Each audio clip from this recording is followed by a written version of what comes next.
बिस्मिल्लाहिर्रहमानिर्रहीम, अस्सलाम वालेकुम। मैं हूं जावेद इकबाल और मेरे साथ मौजूद हैं कुर्रतुल ऐन। हम दोनों की तरफ से आपको बहुत बहुत ईद मुबारक। आज जो हमने ये खुसूसी महफिल सजाई है ईद की खुशियों की बुनियाद पे सजाई है, और जाहिर है कि ईद उल फित्र जो है वो एक तरह से इनाम है अल्लाह रब्बुल इज़्ज़त की तरफ से हमारे सब्र, हमारे हौसले के बाद। ईद जो है वो जाहिर है ये दिलों को करीब लाता है और क़ुरबतें बढ़ाता है। और ये वो दिन है जब हम जाहिर है कि वो लोग जो हमसे दूर रहते हैं, हम आपस में मिलते हैं, उनके पास जाते हैं, वो हमारे पास आते हैं और एक दूसरे के साथ हम अपनी खुशियाँ शेयर करते हैं।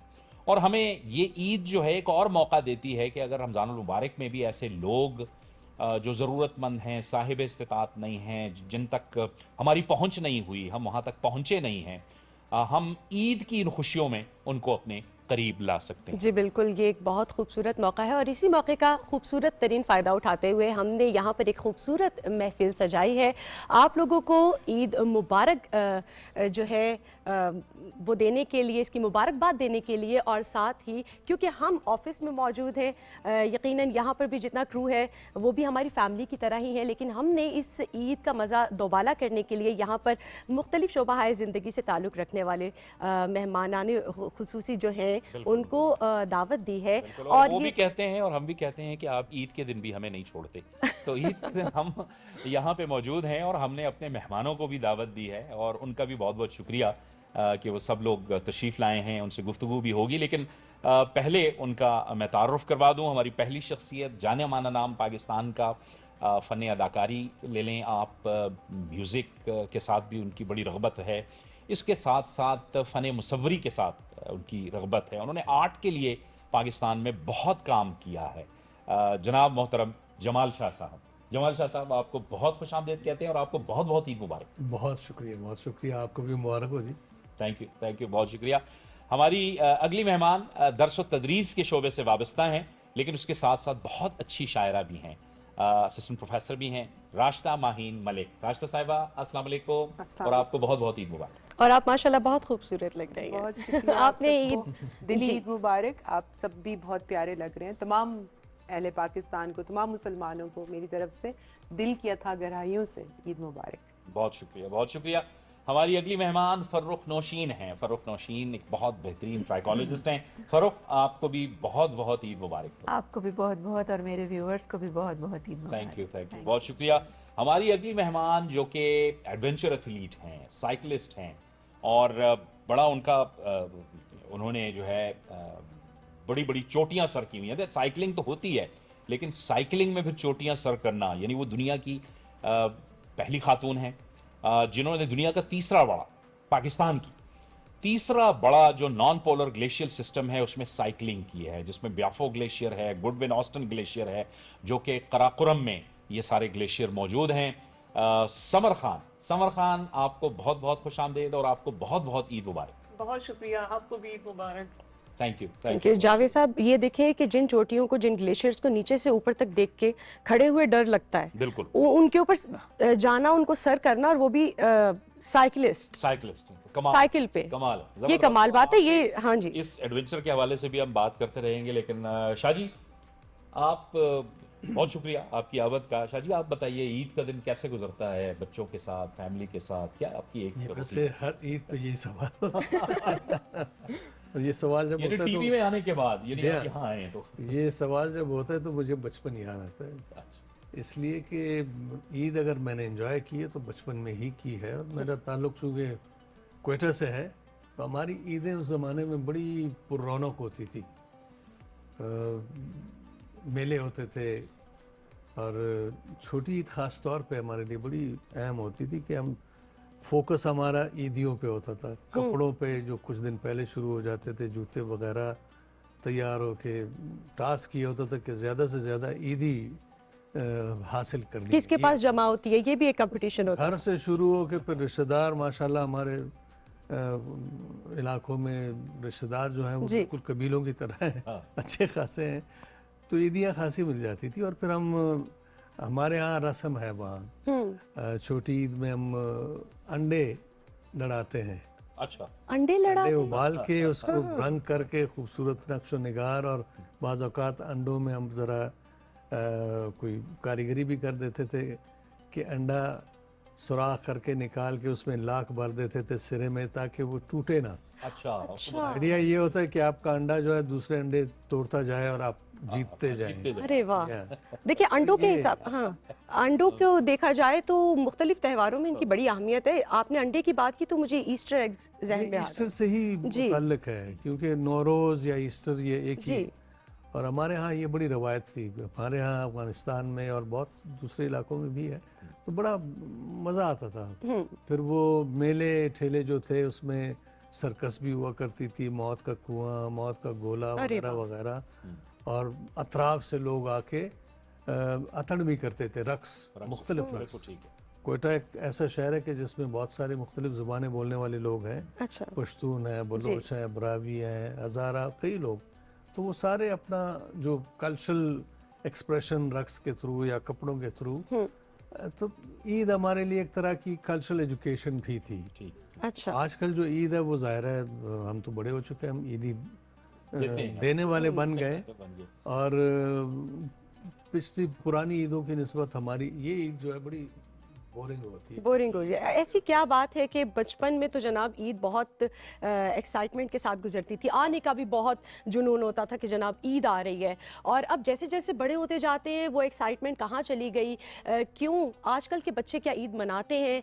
क्या वजह है कि ये एक्साइटमेंट वापस क्यों नहीं आ रही? हम किस तरह से इसको मज़ीद वापस लेके आ सकते हैं इस उम्र में भी, या इससे आगे आने वाले जो साल होंगे उसमें? इस पे बात करेंगे, लेकिन उससे पहले एक छोटी सी ब्रेक।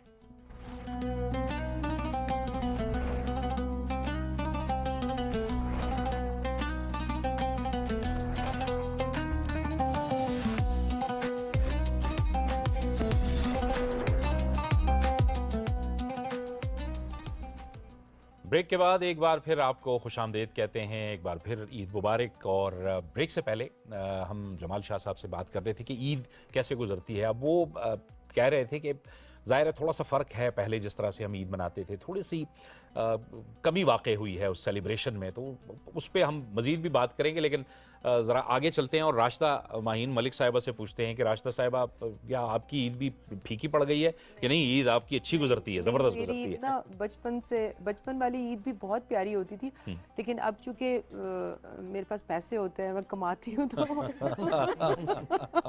देने पड़ जाते हैं आपको पैसे, हाँ, जैसे देने में भी शाहजी अच्छा कह रहे लगता थे। है, और वो सेलिब्रेट मैं अपनी मर्जी से कर सकती हूँ। लाइक पहले तो ये होता था माँ बाबा के घर में कि ईद के ज्यादा से ज्यादा भी बनेंगे तो 2 जोड़े बनते थे। तो अब इसराफ कहें या जो भी, मैं तो 5-6 सूट बनाती हूँ। चांद रात का अलग है, तीनों दिन का अलग है, तो इस तरह से है। फिर हम सारी सहेलियां चांद रात को, ज़ाहिर है इस्लामाबाद में यहाँ पे बहुत मेहंदी और वो सारा होता है, तो हम रात 2 बजे तक ना बाहर ही होती हैं, खाना भी बाहर खाना, मेहंदी लगवानी, चूड़ियाँ, ये सारा कुछ इस तरह से।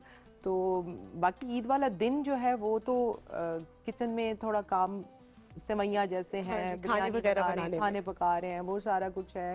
तो साथ साथ हमारा, चूँकि मैं पढ़ाती हूँ, जी हाँ, बिल्कुल। तो मेरे स्टूडेंट्स जो हैं वो बहुत खासकर लड़कियां भी बड़ी मुझे पसंद करती हैं, एज अ टीचर भी।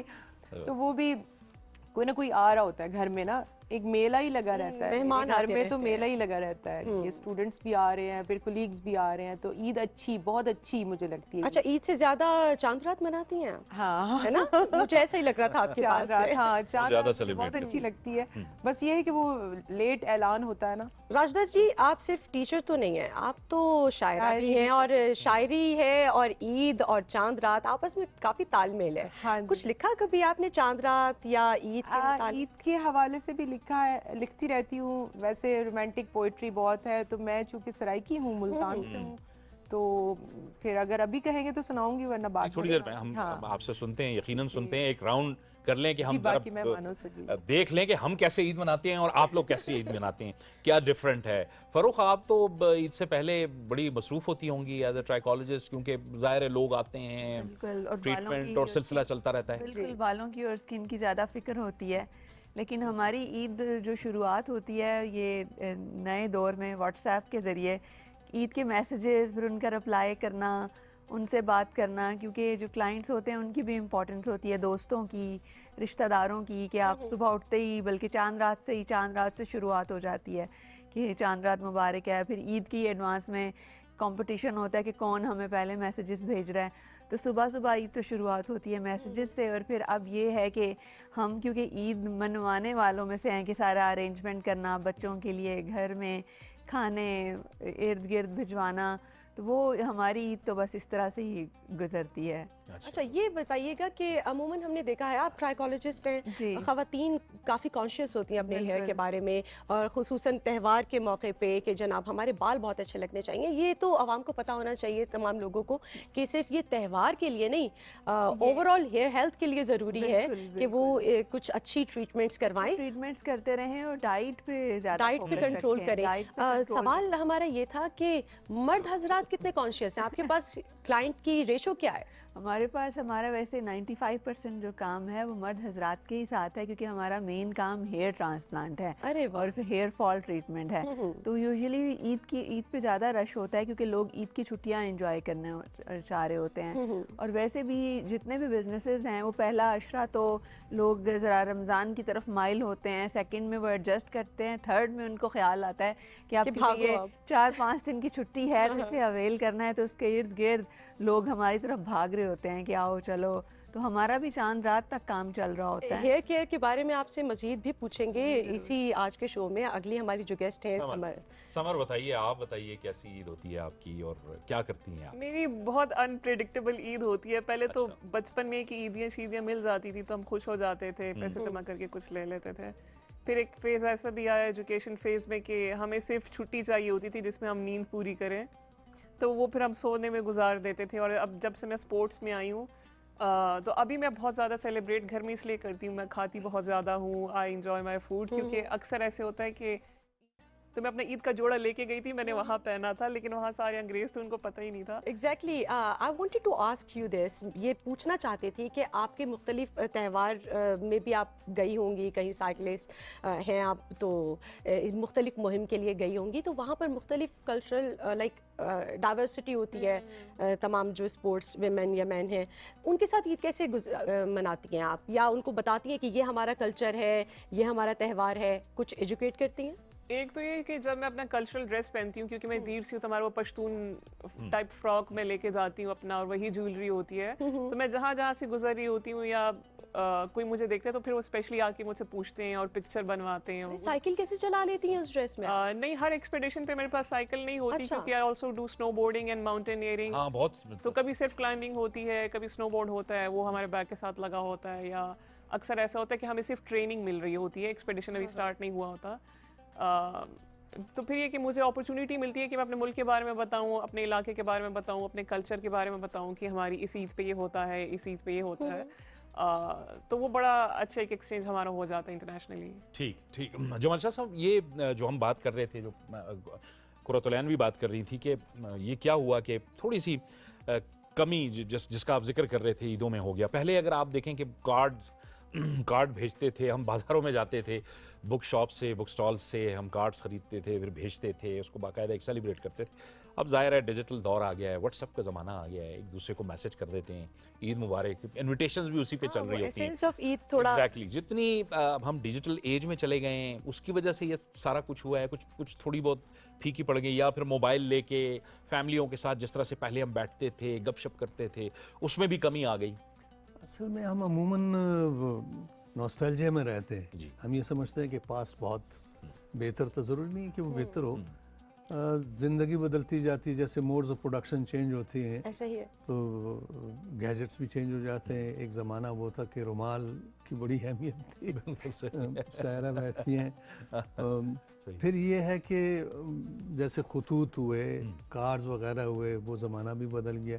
कैसेट रिकॉर्ड्स का ज़माना हुआ करता था, कैसेट्स का ज़माना आया, वगैरह वगैरह। अब ये है कि जो मौजूदा दौर है, ये भी बड़ा इंटरेस्टिंग दौर है। आपके पास, आपके फ़ोन में पूरी दुनिया कैद है। बिल्कुल। आप उसको कुछ भी, किसी भी तरह से एंजॉय कर सकते हैं, किसी भी तरह से एक्सप्लोर कर सकते हैं। डिपेंड ये करता है कि आपके जहन की वसअत कितनी है। तो मेरा ख्याल है कि इस दौर के भी अपने मज़े हैं।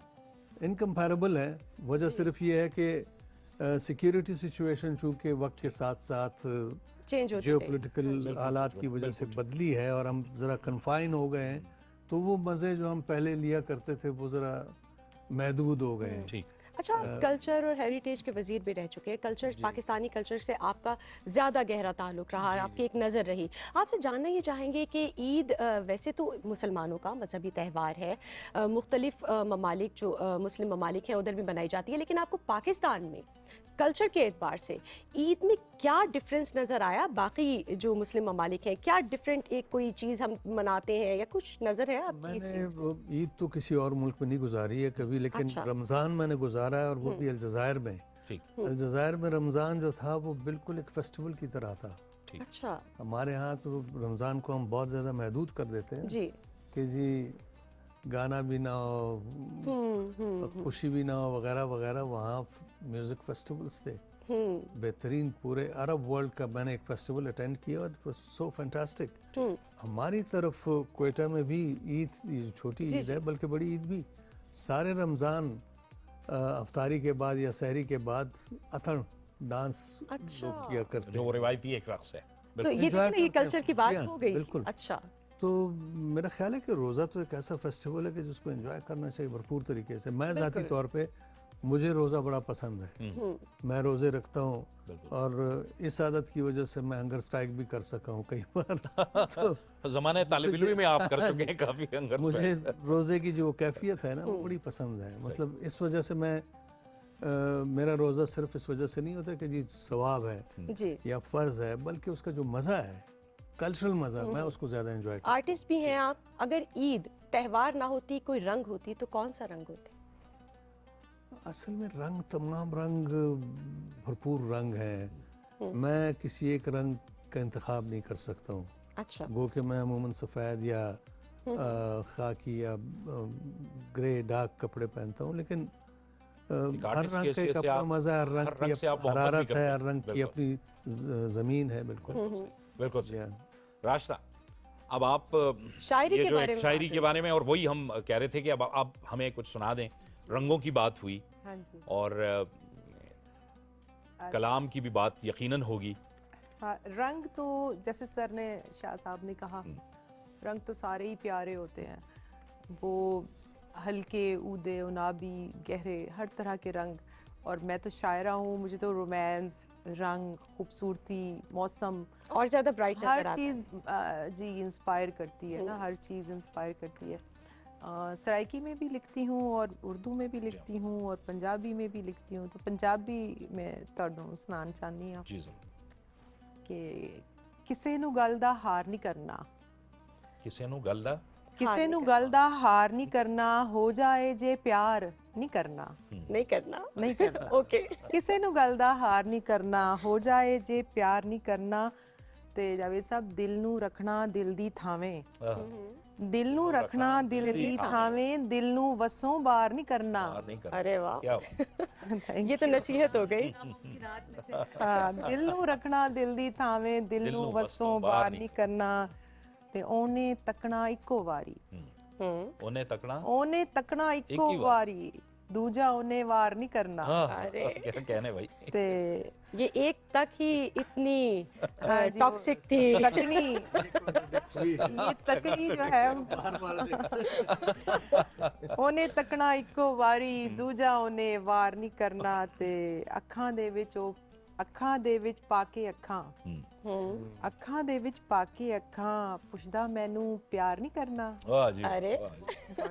बहुत बहुत। इंस्पिरेशन क्या है ये नहीं पूछेंगे आपसे हम, मैं वो बताऊंगी बेफिक्र भी रहे। पता नहीं। बहुत आला। ये नहीं करना वो पहले बता रहे हैं, लेकिन हाँ। ये लग रहा है कि ये दिल अपना दे चुकी है। खबरदार भी कर दिया है। खबरदार भी कर साहब, दिया। ये बहुत बताइए अच्छे, बहुत अच्छे। कि ये आप अपने आप को कह रही हैं नहीं करना, या वैसे नहीं, सबको ये तो बता मैं रही कह रही हैं? हूँ करना है ना, अच्छा। समझे आप।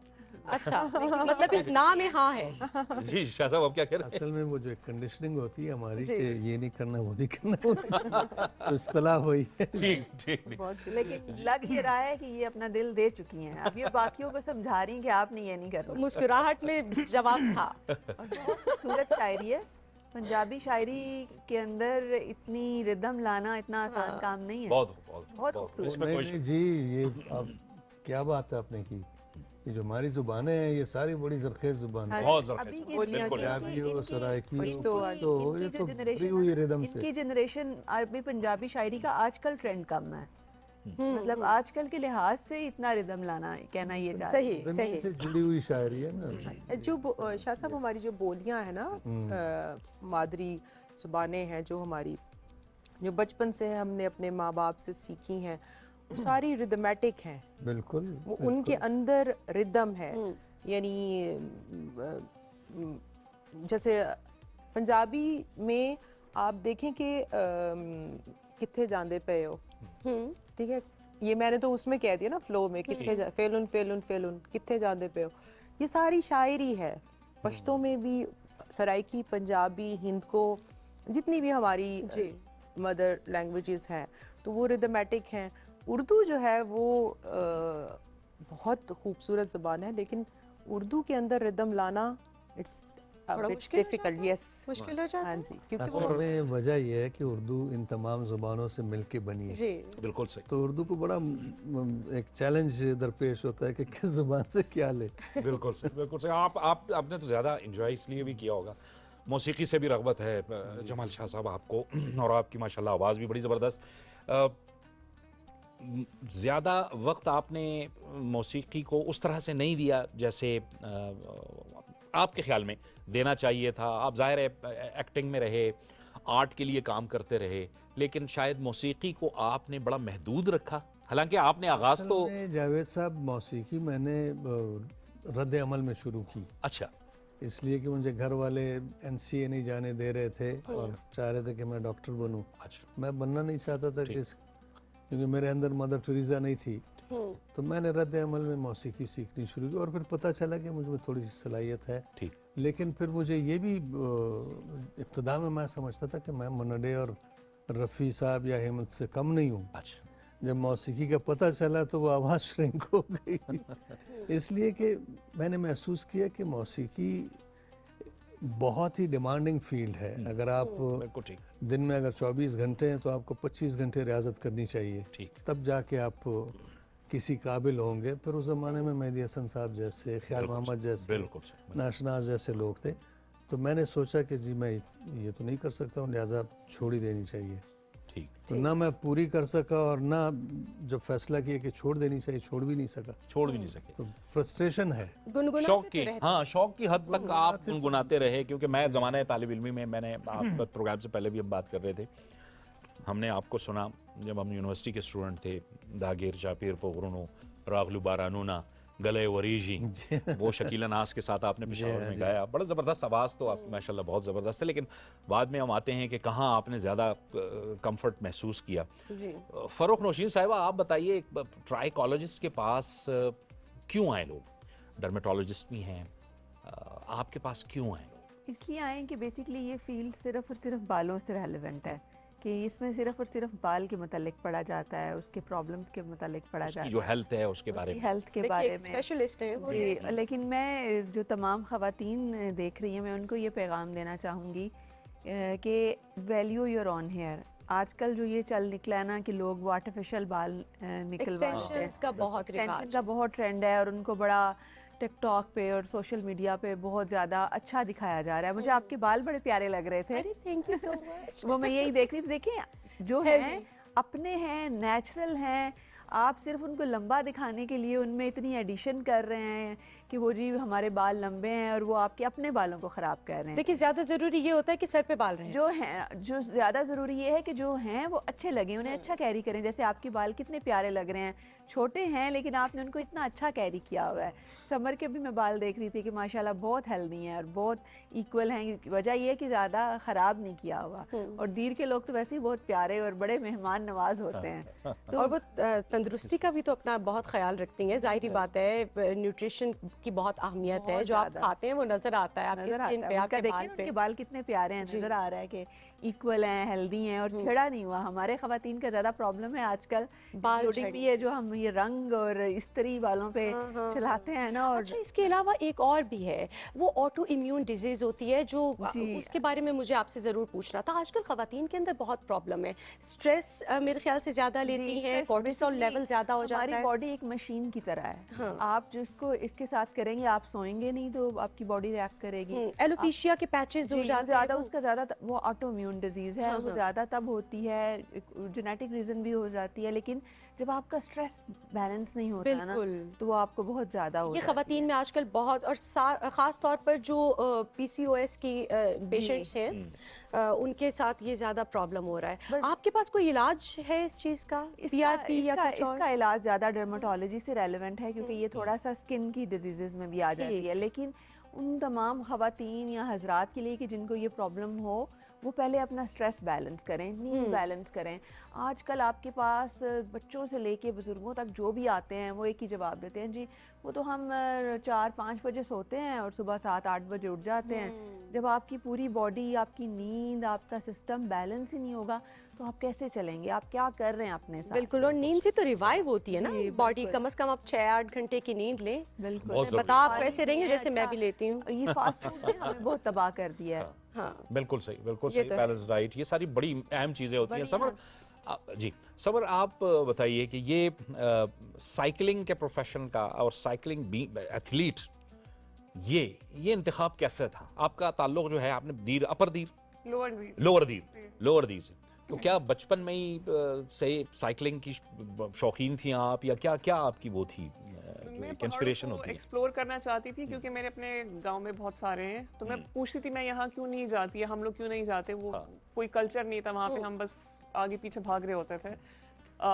तो we were physically very active, क्योंकि हमारा सारा मैनुअल काम होता था गाँव में, खुद चीज़ें लेके जाना, लेके आना। लेकिन once we got busy into education, तो बस घर वालों ने इतनी परमिशन दी थी कि आप पढ़ें और कोई इंडोर जॉब कर लें, लेक्चरशिप यू नो, या रिसर्च, क्योंकि I was studying applied physics. फिर जब मैंने पैसे कमाने शुरू किए, फिर मैंने अपने आराम से आहिस्ता आहिस्ता अपने डिसीजंस लेना शुरू किए। और स्पोर्ट्स का जब मुझे मौका मिला, तो इनिशियली कुछ साल तो मैंने बहुत सीक्रेटली उसको किया, ढक छुप के। सोशल मीडिया पे मैंने बहुत सारे लोगों को ब्लॉक किया हुआ था कि ना देखें ना पूछें। लेकिन इवेंचुअली फिर मेरे टीवी इंटरव्यूज आने लगे, I started receiving awards and sponsorships और they got to know। हाँ, तो ये था। लेकिन ये कि अभी मैं बहुत खुश हूँ कि मैंने शुरू में तो बहुत चैलेंजेस देखे, लेकिन एडवेंचर स्पोर्ट्स ने मुझे बहुत ज़्यादा एम्पावर किया है, मेरे कैरेक्टर को बहुत पॉलिश किया, मुझे एजुकेट किया है। क्योंकि मास्टर्स तक तो मुझे न्यूटन के लॉस के अलावा कुछ नहीं था पता। अभी मुझे I know financial management, I know public dealing, I know public speaking. अभी मैंने अपने काम को ही आई हैव ट्राइड कि मैं इसको प्रोफेशन में कन्वर्ट कर दूं, so I am doing it completely full time. ठीक है। मेरे एक स्पोर्ट्स ऑर्गेनाइजेशन है समर कैंप के नाम से, उसमें मैं वही ट्रेनिंग्स देती हूँ जो स्पोर्ट्स में खुद सीखती हूँ। अच्छा, बिल्कुल, यही मैं कहना चाह रहा था कि जी आप पूछें। मैं ये पूछना चाह रही थी कि ख़वातीन में मर्द हजरात की निस्बत थोड़ा कम रुझान पाया जाता है पाकिस्तान, हमारे रीजन में स्पोर्ट्स की जानिब। तो आपने तो अपनी स्ट्रगल किसी तरह से बता दी हल्की फुल्की। ख़वातीन इस तरह के प्रॉब्लम्स को भी फेस करती हैं, आउटर प्रेशर बहुत ज़्यादा होता है कि जनाब स्पोर्ट्स में नहीं जाना। कैसे इस रुझान को बढ़ाया जाए और कैसे उनको सपोर्ट किया जाए? और आप जो है, ये जो समर कैंप की आप बात कर रही हैं, इस फोरम से आप भी ट्रेनिंग कर रही हैं आप अगली यंग गर्ल्स के लिए और ख़वातीन के लिए। सो आप तब सही समझा सकते हैं जब आप प्रैक्टिकल एग्जांपल दिखाएं। बिल्कुल ठीक। सो जब मैंने स्टार्ट किया, उस टाइम कोई कॉन्सेप्ट नहीं था कि अच्छा लड़की पहाड़ पे क्लाइंब करेगी या वहाँ उस पे डाउनहिल साइकिलिंग करेगी या स्नोबोर्डिंग करेगी। सो जब मैं करके वीडियो लगाती थी, फिर कहते थे अच्छा ये भी हो सकता है और हम भी कर सकते हैं, नहीं तो वो सिर्फ अंग्रेजों के साथ उसको एसोसिएट करते चढ़ाई थे। चढ़ते हुए ज़्यादा डर लगता था शुरू में या उतरते हुए? शुरू में हर चीज़ में डर लगता था, क्योंकि एक एवरेज पाकिस्तानी लड़की जब हाउस होल्ड लाइफ से निकलती है और पहाड़ों पे आती है, तो मेरे हाइट फियर्स थे, अंधेरे में डर लगना, लोगों के बीच में कि मैं कैसे करूंगी। समझ सकते हैं। लेकिन स्पोर्ट्स आपको बहुत एम्पावर करता है, आप में बहुत करेज आती है, आप बहादुर हो जाते हैं, आप मजबूत हो जाते हैं। अभी मेरे मेल कोलीग्स भी अक्सर मेरे पास आते हैं कि हमें एंग्जाइटी होती है, पैनिक अटैक्स होते हैं, डिप्रेशन, तुम क्या करती हो? तो मैंने कहा मुझे तो नहीं होते हैं, ना मैंने कभी ये चीज़ एक्सपीरियंस की है, क्योंकि आई फील वेरी हैप्पी, आई फील वेरी एनर्जेटिक, पॉजिटिव। मैं हमेशा एक एक्सप्रेशन एंड होता है, दूसरी की तरफ जाती हूँ, फिर दूसरी की तरफ। So I am busy in very productive sport. और दूसरा, लड़कियों के लिए फिजिकल ये जितना इम्पोर्टेंट है, अभी ये बात करी थी डॉक्टर साहिबा, तो मैं रिलेट कर पा रही थी। मैं 10-12 घंटे सोती हूँ, मैं इससे कम नहीं सोती। तो मैं no compromise on sleep, no compromise on food. अभी ईद पे हमारा जो नाश्ता होता है वो नमकीन गोश्त से शुरू होता है। अच्छा। तो मैं वही से अपनी डाइट और ट्रेनिंग शुरू कर देती हूँ। दूसरे तीसरे दिन मेरे हाइक्स शुरू हो जाते हैं, जिम शुरू हो जाता है। But I really celebrate my life now. ये बहुत अच्छी बात है, सही। जबरदस्त जबरदस्त। वापस आते अच्छा, हैं वापस जमाल शाह जी के पास आते हैं। शाह जी साहब, आप बताइए कि अब आप एक माशाल्लाह एक मुकम्मल आर्टिस्ट हैं। अगर आप आर्टिस्ट ना होते तो फिर क्या होते? अब मसला ये है कि आपने एक्टिंग भी की, आपने म्यूजिक भी किया और आप एक मुसव्विर भी हैं। तो हम कैसे ये कहें कि मेरा ख्याल है कुछ भी बन सकता था। ठीक। डिपेंड करता था हालात पे कि आपको घर से किस किस्म की अप्रिसिएशन मिल रही है, गाइडेंस मिल रही है, वगैरह वगैरह। ये तो हो नहीं सकता था कि मैं आर्टिस्ट ना होता, इसलिए कि बहुत बचपन से ही मुझे घर से ये तासुर दिया गया कि आप आर्टिस्ट हो। वजह ये थी कि मैं बहुत छोटे होते हुए मेरी ड्राइंग जो थी ठीक वो बच्चों की स्क्रिबलिंग की तरह नहीं थी। मैं रिजेम्बलेंस ला सकता था। ठीक। बहुत छोटे हो। ठीक। तो घर वालों ने मुझे ये तासुर दिया कि आप आर्टिस्ट हो, मैंने मान लिया। और जब मैं मैट्रिक मैंने किया और मेरे उस्तादों ने मुझे मशवरा दिया कि लाहौर जाए, मैंने जिक्र किया कि मैंने लाहौर जाना है, तो सब कुछ वहीं रुक गया कि नहीं आप डॉक्टर बने। तो मेरा ख्याल है कि आप अर्ली स्टेज पे डिसाइड कर लेते हैं कि आपने क्या बनना है। ठीक। इम्कानात तो हर इंसान में बहुत कुछ करने के होते हैं। ठीक। डिपेंड ये करता है कि उस फॉर्मेटिव ईयर्स में आप किस तरफ राग़िब होते हैं और कौन सी चीज़ें आपको अट्रैक्ट करती हैं, समझ आती है और आप तय कर लेते हैं। रही बात चॉइस की, तो मैं कोई डिक्टेटर भी बन सकता था, कोई स्मगलर भी बन सकता था, कुछ भी। नहीं, आपने बहुत अच्छा किया कि आप आर्टिस्ट शुक्र में है। रुक गए। मैं बल्कि समर जो बात कर रही थी वो बड़ी इंस्पायरिंग बात है। मेरा ये ख्याल है कि हर वो मुआशरा जहाँ औरत को एम्पावर न दिया न किया ना किया जाए। जाए, ठीक। वो नॉर्मल नहीं होता है। वो मुआशरा जो है वो फल फूल नहीं सकता है। हम भी ये सफ़र कर रहे हैं इस चीज़ से, सिंड्रोम से, कि हमने एक बहुत पोटेंट फोर्स जो है ऑलमोस्ट मोर देन 50% तकरीबन हर मुल्क में बस हमने उनको सब्जुगेटेड रखा हुआ है। ख़ास तौर पे अफगानिस्तान में वो बच्चियाँ जान जिनको पता नहीं, जिनमें क्या क्या इम्कानात होंगे। समर जैसी बच्चियाँ डॉक्टर साहिबा जैसी बन सकती है। मेरी अपनी बहनें, मेरी एक बहन भी कोई अर्ली प्राइमरी स्कूलिंग से ऊपर नहीं गई। ठीक। और मैंने देखा कि और आप सब बहुत में बड़ी feel करते सलाहियत हैं। थी, मुझसे बहुत ज़्यादा। अगर उनको अलाउ किया जाता तो पता नहीं क्या कर लेते। क्या करते हैं। ये बहुत ज़रूरी है। आज के इस प्रोग्राम में ये बात करते हुए मुझे इस बात का बखूबी अंदाज़ा पहले भी था और ये भी हुआ है। उस चीज़ को हाईलाइट कर देते हैं कि हम तमाम ख़वातीन जो यहाँ पर हैं, उन्होंने किसी न किसी तरह से इस बात का तज़किरा किया कि जब हमने ख़ुद कमाना शुरू किया तो खुशियाँ या खुशियाँ ज़्यादा हुई, मुश्किलात कम हुई और हमने अपनी मर्ज़ी से ज़िंदगी गुजारनी शुरू की। तो ये बहुत ज़रूरी है कि हम स्टेबल हों, फिनेंशियली स्टेबल हों, ताकि हमें भी उसी तरह उतनी ज़िंदगी दी गई है जितनी मर्द हजरात को दी गई है। तो हम बिल्कुल। और मैं तो ये enjoy मोर करें। Power to you all. मैं समझता हूँ कि कमाने को लिटरली नहीं लेना चाहिए। जी। सिर्फ ये नहीं कि आप पैसे कमा रहे जी। हैं, आप इल्म कमा रहे हैं, आपको एम्पावरमेंट, उसके लिए पहले इल्म तो जाहिर है कमाना ही एक पड़ेगा। डिसीजन मेकर बन रहे हैं। बिल्कुल सही। और आज जी जी एक चीज़ ऐड करना चाहूँगी, हम जितनी भी कामयाब ख़वातीन हैं, आप मैं, इसमें मेरे ख्याल से हमारी बैक पे एक मर्द भी है जो आप बाप और शोहर की सूरत में कह सकते हैं कि उनकी सपोर्ट के बगैर भी आगे आना मुमकिन नहीं है। हाँ, हम तो ये जी। कहेंगे कि पूरा मुआशरा ही सपोर्ट करता है। बिल्कुल। खाली हमारे ख़ानदान भी के मर्द चाहिए। हजरात जी। नहीं, और करना भी हमारे चाहिए। ऑफिस में ये देखें, जावेद साहब के साथ बैठ के मैं काम कर रही हूँ। हो बिल्कुल। सकता है यहाँ पर जावेद साहब के साथ कोई अली असगर हो सकता था, कोई कुछ हो सकता जी। था, है ना। और आज कोई और हो हमने सकता वो था। एक बैलेंस को भी थोड़ा सा हमने ज्यादा करने की कोशिश की है कि आज प्रोग्राम में आपने- मैं और जमाल शाह साहब हैं और आप चार ख़वातीन का बदला लिया है। राशिदा साहिबा, आप भी बात करना चाहें इस पे तो जरूर बात कहें कि जैसे कि शाह साहब ने कहा कि बचपन में ही बंदा तय कर लेता है, तो मैंने भी तय कर लिया था मैं टीचर बनूंगी। मैं अपनी एक टीचर थी मिस शमा, मेरी 5th क्लास तक थी, तो मुझे बहुत प्यारी लगती थी, मैं आइडियलाइज़ करती थी मैं टीचर बनूंगी ना। तो अब मैं जब पढ़ा रही हूँ तो लड़कियाँ जो मेरी स्टूडेंट्स होती हैं, अब लड़के ये समझते हैं कि मैं ना फेवर कर रही हूँ, हालांकि ऐसा नहीं है। लड़के भी बड़े लायक होते हैं, लेकिन लड़कियाँ बड़ी रिस्पॉन्सिबल हैं। बच्चियाँ ना वो अपना काम टाइम पे करती हैं,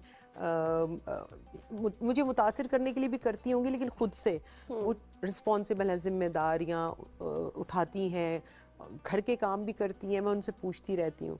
अच्छा, हमारी क्लास 2 पार्ट में होती है, यानी एक उनका मैं लेक्चर होता है मेरा, और एक मैं उनके साथ एक्टिविटी, जो पाकिस्तान के करंट इश्यूज़ हैं और उसके साथ साथ उनका क्या चल रहा है लाइफ में, और सारा हमने ज़ाहिर है सिर्फ पढ़ाना नहीं है, तरबियत भी करनी है ना।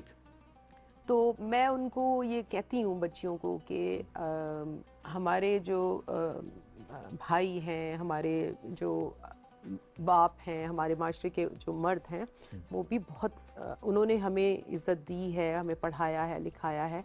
हमने उनके साथ रहकर अपने आप को आगे बढ़ाना है ज़िंदगी में और लेकर चलना है। तो मैं उनको ये करती हूँ कि वो उस इज़्ज़त के साथ भी रहें और कामयाब हों। चलिए, ये तो ठीक बड़ी है। ये मज़ेदार और अच्छी बात जमाल हो शाह गई। साहब, हमने आपकी एक्टिंग देखी टेलीविज़न पे, आर्ट के लिए जो आपने काम किया वो हम देख रहे हैं हुनरकदा की शक्ल में, और बड़े इंस्टीट्यूट्स हैं।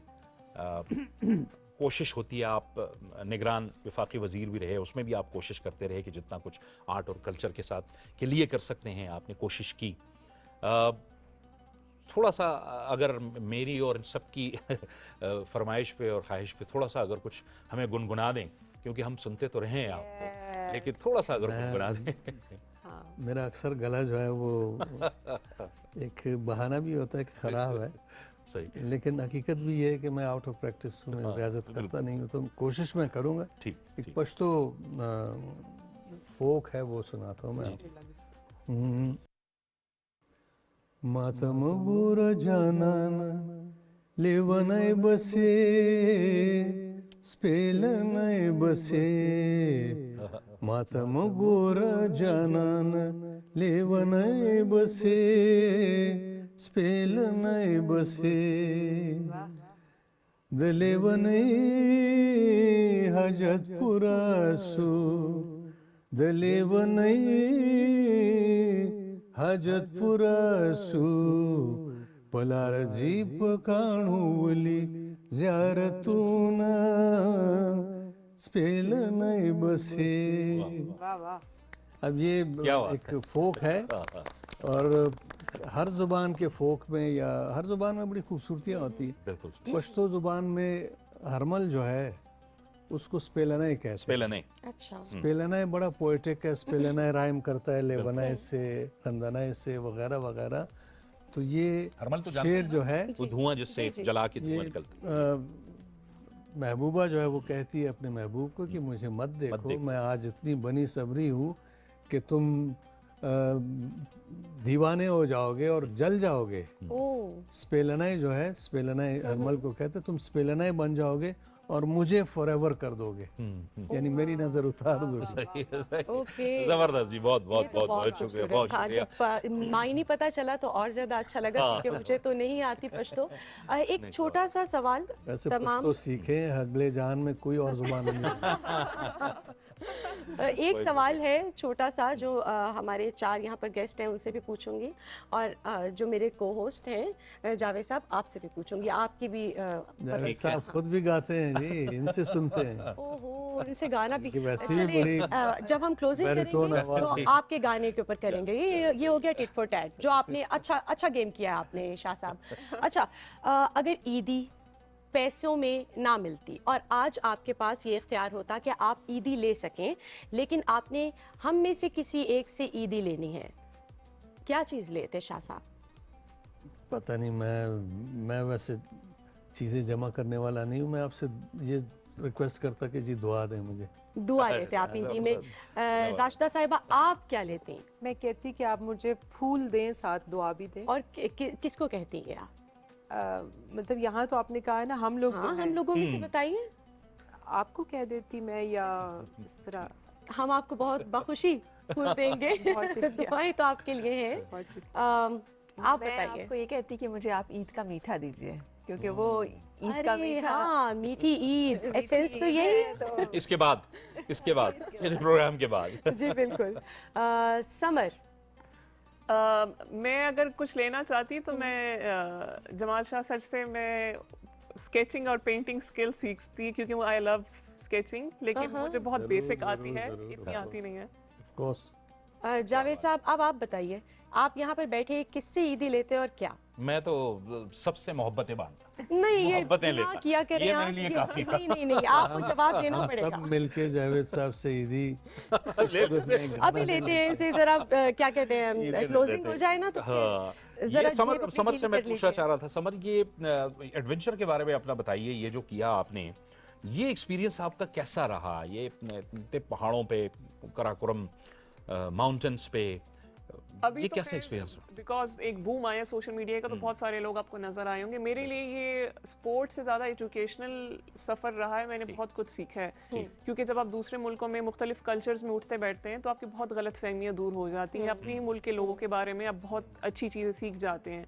जैसे मैं नॉर्थ में गई तो मुझे वो लोग बहुत अच्छे लगे, बहुत खालिस उनका है, एटीट्यूड बहुत अच्छा है, कल्चर बहुत प्यारा है।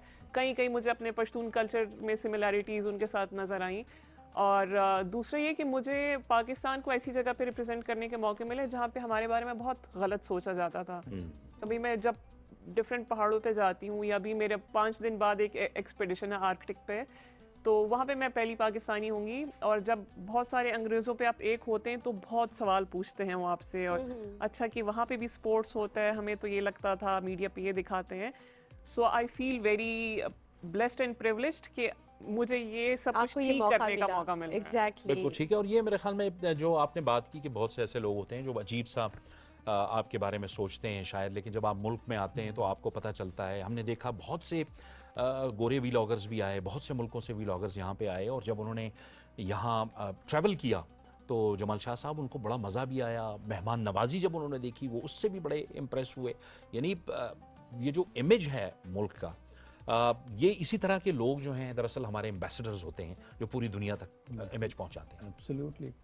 मैंने बल्कि एक फिल्म थी K2, उसमें मैंने माउंटेनियर का रोल किया था, और इस रोल के लिए बाकायदा ट्रेनिंग हुई थी हमारी। अच्छा, नज़ीर साबिर हमारे बहुत बड़े माउंटेनियर हैं, बिल्कुल बिल्कुल उन्होंने ट्रेनिंग दी। और फिर एक ऑस्ट्रियन माउंटेनियर था, ठीक बड़ा मशहूर, तो हमने ट्रेनिंग भी ठीक। इस हवाले से लिए। और मेरा ख्याल है कि जो चीज़ हमें ज़रा डिफरेंट करती है बाकी दुनिया से, वो हमारा कल्चरल हेरिटेज है। बिल्कुल सही। अगर हम इस काबिल हो सकें कि हम अपना कल्चरल हेरिटेज शेयर कर सकें लोगों के साथ, तो उनको पता चल जाएगा कि हम हैं कौन। तो मेरे पास ये एक मौका है, इसमें बता देती हूँ कि आजकल जिस प्रोग्राम पे मैं काम कर रही हूँ, जो पिच कर रही हूँ, वो भी आर्ट्स और कल्चर के हवाले से है।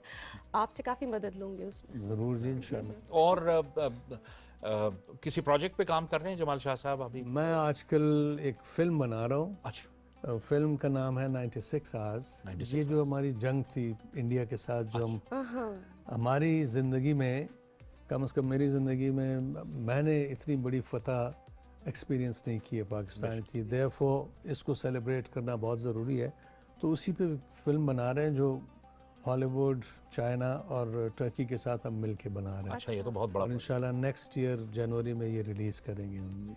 अच्छा, और उस पर स्क्रिप्टिंग वगैरह, उस पर काम शुरू स्क्रिप्टिंग कर- वगैरह ऑलमोस्ट कंप्लीट होने वाली है बस अभी। ठीक है। कास्ट वगैरह भी उस पर भी काम कर कास्ट रही है? ज़ाहिर है पाकिस्तान के जितने भी होंगे, क्योंकि प्रीडोमिनेटली पाकिस्तानी कैरेक्टर्स होंगे, बिल्कुल कुछ अमेरिकन कैरेक्टर्स हैं जैसे ट्रम्प ठीक वगैरह, ठीक और ठीक। कुछ चाइनीज़ हैं। अच्छा अच्छा, चले ज़बरदस्त, ऑल द बेस्ट कहेंगे। और ये बड़ी ज़बरदस्त फिल्म होगी। वक्त भी हमारा ख़त्म हो रहा है। इन अल्फाज के साथ आप प्रीमियर की टिकट्स तो आप हमें भिजवा इंशाल्लाह जी, ज़रूर। ज़रूर भिजवाएंगे। तो बहुत बहुत शुक्रिया जमाल शाह साहब आपका, आपकी तशरीफ़ आवरी का। आपको एक बार फिर ईद मुबारक। इस अहम दिन पे आप हमारे साथ शामिल रहे। बहुत राशिदा माहिन मलिक साहिबा, आपका भी बहुत बहुत शुक्रिया। फ़ारूक नौशीन साहिबा, आपका भी शुक्रिया। Summer Khan, all the best for your future endeavours. और जो आपके आने वाले जो मुकाबले हैं, ये जो एफर्ट्स हैं, उनके लिए उसके भी लिए हम आपको आपकी ढेरों कामयाबी की दुआएं देंगे आपको। आपका भी बहुत बहुत शुक्रिया। और कुरतुलैन, आपका भी शुक्रिया। और ईद मुबारक आपको भी एक बार फिर, और अपने नाजरीन को भी एक बार फिर हम ईद की मुबारक भी देंगे और आपसे इजाज़त भी चाहेंगे। ईद की खुशियाँ आप मनाइए। जी जी। ओह, जाते अच्छा, जाते जमाल शाह गाना साहब ने कहा है, बज रहे तो थे मैं मुख्तसरन सा मैं भी गुनगुना जी। दूं। मतपस्पिन खंदल मकावा मड़बा में के जमा जाना ना मड़बा में के मतपस्पिन खंदल मकावा मड़बा में के जमा जाना ना मड़बा में के जमा जाना ना मड़बा में के। थैंक यू जी, थैंक यू, Thank बहुत you so शुक्रिया, much बहुत जी। शुक्रिया। और आपको एक बार फिर बहुत बहुत ईद मुबारक। मुझे और कुरतुलैन को दीजिए इजाजत। अल्लाह हाफिज।